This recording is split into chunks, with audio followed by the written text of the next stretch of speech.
C'est clair que si on n'arrive pas à répondre de façon pertinente et suffisante à la demande actuelle, on s'en va vers un cul-de-sac important. Je vais donner 3 exemples. D'abord, en monde de travail. Je vais prendre un seul métier, le métier de soudeur. Il est clair qu'actuellement, on va avoir besoin au Canada d'une vingtaine de mille de nouveaux soudeurs par année pour tout le redéveloppement du secteur hydroélectrique, du secteur minier, du secteur industriel, du secteur de la construction domiciliaire, du secteur de la construction industrielle, etc.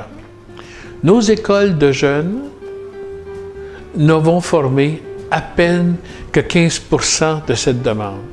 Donc, s'il n'est pas possible, à l'intérieur des adultes déjà au travail, d'être capable d'avoir les moyens, l'espace et la capacité de retourner se former à ces nouveaux métiers, le développement industriel du Canada va être coincé, non pas par manque d'investissement, mais par manque de compétences. Il est clair qu'au niveau du travail, si on ne réussit pas le défi de permettre aux 30% de la main-d'œuvre actuelle de se donner des compétences pour passer à l'économie à haute intensité de savoir, l'économie canadienne est coincée. Mais ça, c'est vrai dans un autre domaine. C'est vrai dans le domaine de la santé. Je le disais tantôt, il est clair qu'on s'en va vers un système de santé qu'on appelle participatif. Un État-providence participatif où on va faire de plus en plus appel à l'initiative des gens, etc.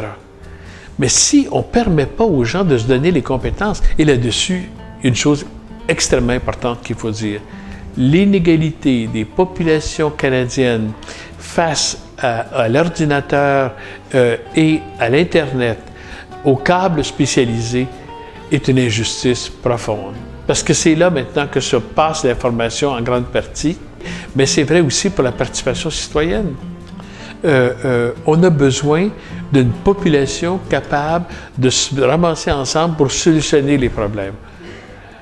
Mais ça demande des compétences.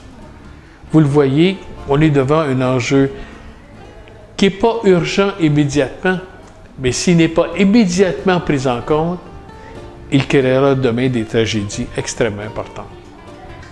Je pense que je suis optimiste là-dessus. Je suis optimiste pour 2 raisons.